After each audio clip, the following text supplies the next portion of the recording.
Days turn into weeks. Weeks turn into months, and months turn into years. And in that time, everyone except Great Britain forgot about Brexit.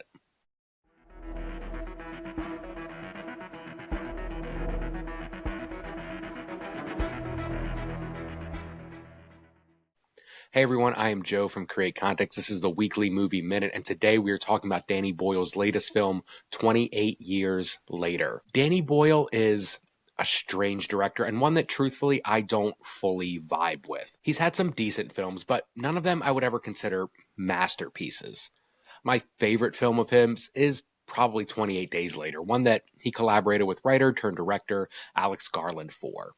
His level of quality started dropping in the subsequent years, culminating in his previous film that came out 6 years ago, Yesterday. When I saw Yesterday, I thought that was the end of Danny Boyle, that we were done seeing interesting works from him like 28 Days, Trainspotting, or even his first collaboration with Garland, The Beach. Yesterday felt like when Kevin Smith made that movie Cop Out. Remember that one? With Tracy Morgan and Bruce Willis.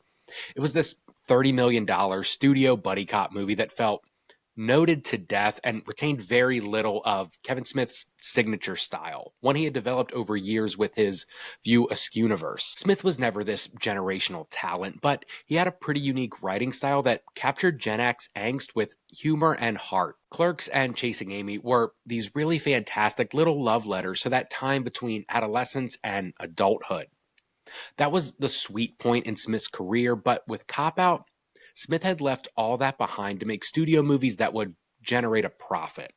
Of course, Smith would go on to abandon that system and start making wildly innovative movies again with varying degrees of quality. It felt like Boyle had done the same thing with Yesterday. This was a studio movie based on a fantastical premise, but a pretty family-friendly concept that lacked any sort of bite to it. Gone were the days of Trainspotting and 28 Days. Danny Boyle was going to be a studio director making audience-friendly flicks that could turn a profit regardless of quality. So I'm pleased to say that his follow-up film, a film shot with iPhone 15 cameras that's laced with allegories to Brexit and global pandemics, is quite good. Great even, and possibly my new favorite flick from this director. 28 Years Later is the third film in the 28 series, but only the second film from director Danny Boyle. This movie slightly retcons the ending of 28 Weeks Later, showing that the rage virus, an illness that was contracted from experimental monkeys which turned people into lunatic, face-eating fast zombies, has been contained to the British mainland. The world outside has functioned and progressed just like it has in our real world, but 28 years later, Britain is all but forgotten, and the few people still alive in Great Britain have been forced to fight against the ever-evolving rage zombies and regress to a more primitive society, one devoid of cell phones and Amazon delivery services. The first film, 28 Days Later, was shot using mainly Canon XL1 digital cameras, a remarkable little home camera at the time, but one that was stuck with a standard resolution that cannot be upconverted. The result is a film that looks decidedly low quality. The whole movie has this almost found footage type aesthetic that is successful in giving the film a gritty quality, but also at times makes it look like a sci-fi original flick from 2001. The choice to shoot this new one on iPhones is a remarkable one, and one that shows just how far home technology has come in the years between these films.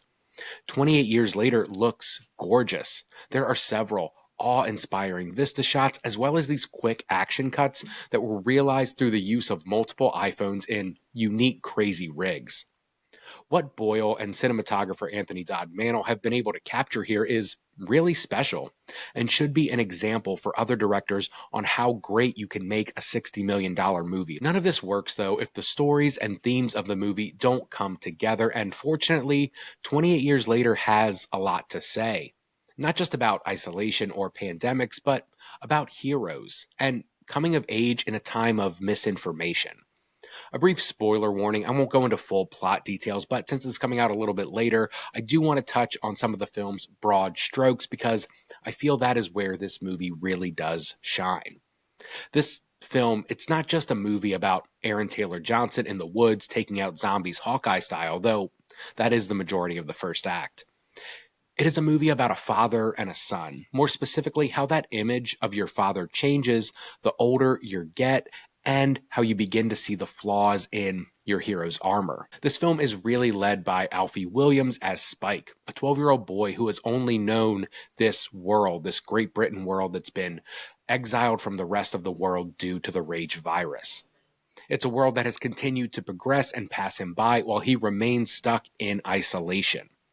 There's some themes here of cult life, being sheltered and isolated from a larger world, themes that become more real when Alfie meets up with a Swedish soldier who, through a series of unfortunate events, ends up stranded in Great Britain with the rest of these survivors. This soldier shows Alfie things he's never seen, like an iPhone, and tells him in the rudimentary details the idea of the internet. It's this stark reminder that even though the world we're seeing is a post-apocalyptic one, the rest of society has moved and progressed as normal, leaving Britain alone to fend for themselves. This also leads to the themes of Brexit and global political affairs. There's a lot of think tank discussions that can come from this film, but 28 Years Later works because those themes are not ham-fisted.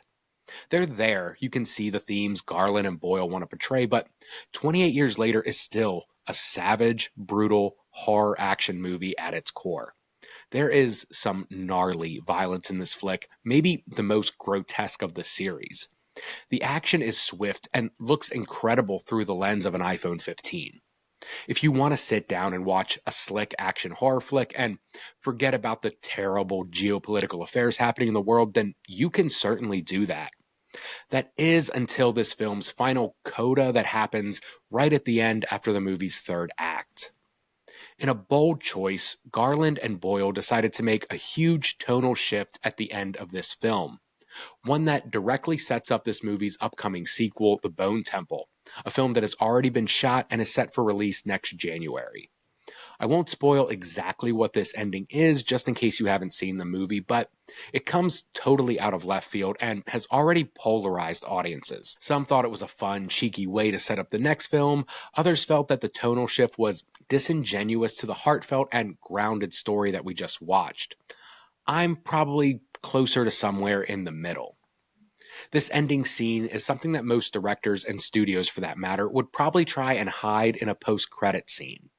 It actually would probably better serve as a post-credits scene, as its inclusion is so far out of left field and really only exists to make you question the world you've seen and leave us on a cliffhanger for the next movie.